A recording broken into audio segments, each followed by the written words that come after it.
Hello guys, ഇന്ന് നമ്മളൊരു variety പായസമാണ് ഉണ്ടാക്കുന്നത്. നമ്മൾ പപ്പായ വെച്ചിട്ടാണ് കേട്ടോ ഈ പായസം ഉണ്ടാക്കുന്നത്. അപ്പം നമുക്ക് ഈ പപ്പായനൊന്ന് മുറിച്ച് നോക്കാം. ഇപ്പോൾ പപ്പായ മുറിച്ച് കഴിഞ്ഞപ്പോൾ ഓവറായിട്ട് പഴുത്തിട്ടൊന്നുമില്ല, മീഡിയം ലെവലിലാണ് ഇത് പഴുത്തേക്കുന്നത്. ഇനി നമ്മളിതിൻ്റെ കുരും തൊലിയൊക്കെ കളഞ്ഞ് ചെറുതായി എരിഞ്ഞ് മിക്സിയിലിട്ടിട്ട് അടിച്ചെടുത്തതാണിത്. ഇത് നമുക്കൊരു പാത്രത്തിലോട്ട് ഒഴിച്ചു കൊടുക്കാം. നമ്മൾ മിക്സിയിലിട്ട് അടിക്കുമ്പോൾ ഒട്ടും വെള്ളമൊന്നും ചേർക്കാണ്ടാണ് കേട്ടോ ഇത് അടിച്ചെടുത്തേക്കണത്. ഇനി നമ്മൾ ഈ ഒരു പാത്രത്തിൽ കുറച്ച് രണ്ടാം പാലും കൂടി ഒഴിച്ചിട്ടൊന്ന് കലക്കി ഇതിലോട്ട് ഒഴിച്ചു കൊടുക്കുന്നുണ്ട്. ഇനി നമുക്ക് ബാക്കിയുള്ള രണ്ടാം പാലും കൂടി ഇതിലോട്ട് ഒഴിച്ചു കൊടുക്കാം. നമ്മൾ ആകെ ഒരു നാളികേരം എടുത്തിട്ടുള്ളൂ. ഒരു നാളികേരത്തിൻ്റെ രണ്ടാം പാലും ഒന്നാം പാലും നമ്മൾ വേർതിരിച്ച് വച്ചിട്ടുണ്ട്. ഇനി നമുക്ക് ഇതിലോട്ട് ഒരു കഷ്ണം പപ്പായ ഗ്രേറ്റ് ചെയ്തത് നമുക്ക് ഇതിലോട്ട് ഇട്ട് കൊടുക്കാം. ഇനി പപ്പായ കൂടി ഇട്ടിട്ട് ഒന്ന് ഇളക്കി കൊടുക്കുക. ഇനി ഇതിലോട്ട് നമുക്ക് ഒരു ടേബിൾ സ്പൂൺ ചവ്വരിയാണ് ഇട്ട് കൊടുക്കേണ്ടത്.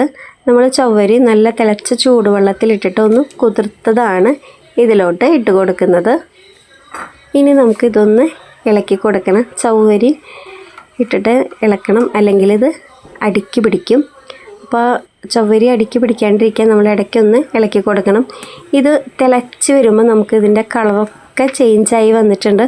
ഇത് തിളച്ച് വരും തോറും ഇതിൻ്റെ കളർ നന്നായിട്ട് നല്ല ഓറഞ്ച് കളറായിട്ടാണ് വരിക.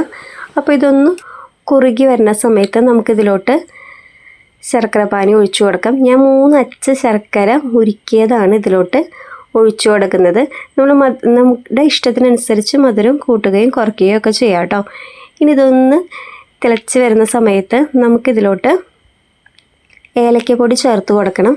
ഞാനിവിടെ ഒരു 1/4 ടീസ്പൂൺ ഏലക്കപ്പൊടി ചേർത്ത് കൊടുക്കുന്നുണ്ട്. ആ ഏലക്കപ്പൊടി ചേർത്ത് കൊടുക്കുന്ന വീഡിയോ എൻ്റെ കയ്യിൽ നിന്ന് സ്കിപ്പായി പോയിട്ടുണ്ട് കേട്ടോ. അപ്പോൾ നിങ്ങൾ ഉണ്ടാക്കുമ്പോൾ എന്തായാലും ഏലക്കപ്പൊടി ചേർക്കാൻ മറക്കല്ലേ. അപ്പോൾ നമ്മൾ ഈ ശർക്കര പാനിയൊക്കെ ഒഴിച്ച് ഒന്ന് കുറുകി വരണം കേട്ടോ അത്. അപ്പോൾ നമ്മൾ ശർക്കര പാനിയൊക്കെ ഒഴിച്ച് കഴിഞ്ഞിട്ട് ഇതൊന്ന് കുറുകി വന്നിട്ടുണ്ട്. നമ്മുടെ ചവ്വരിയൊക്കെ നന്നായിട്ട് വെന്തിട്ടുമുണ്ട്.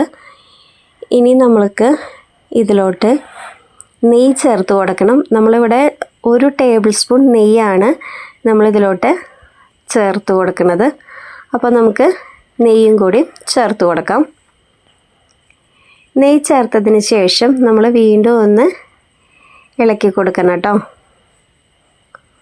അപ്പോൾ നമുക്ക് വീണ്ടും ഒന്ന് ഇളക്കി കൊടുക്കാം. ഇപ്പോൾ നമ്മുടെ പായസം റെഡി ആയിട്ട് വന്നിട്ടുണ്ട്. ഇനി നമുക്കിതിലോട്ട് തേങ്ങാപ്പാൽ ചേർത്ത് കൊടുക്കാം. നമ്മൾ ഒന്നാം പാൽ ചേർത്തിട്ടില്ല, നമ്മൾ ഒന്നാം പാൽ ഇതിലോട്ട് ചേർത്ത് കൊടുക്കുകയാണ്. ഒന്നാം പാൽ ചേർത്തതിന് ശേഷം നമ്മൾ തീ ഓഫ് ചെയ്യണം. ഇനി ഇതിലോട്ട് ഒരു നുള്ളു ഉപ്പ് ചേർത്ത് കൊടുക്കുന്നുണ്ട്. ആ ഒരു മധുരം ഒന്ന് ബാലൻസ് ചെയ്യാൻ വേണ്ടിയിട്ടാണ് നമ്മളൊരു നുള്ളു ഉപ്പ് ചേർത്ത് കൊടുക്കുന്നത്. ഇനി ഇതിലോട്ട് നമുക്ക് നെയ്യിൽ വറുത്ത അണ്ടിപ്പരിപ്പും മുന്തിരിയും കൂടി ചേർത്ത് കൊടുത്താൽ നമ്മുടെ പായസം ഇവിടെ റെഡി ആയിട്ടുണ്ട്. നല്ല അടിപൊളി പപ്പായ പായസമാണിത്. എല്ലാവരും ട്രൈ ചെയ്ത് നോക്കണം. നമ്മളിത് കഴിക്കുമ്പോൾ തന്നെ ഇത് പപ്പായ ആണോ അതോ പരിപ്പാണോ എന്ന് നമുക്ക് കൺഫ്യൂഷൻ വരും. അത്ര നല്ല ടേസ്റ്റാണ്. അപ്പോൾ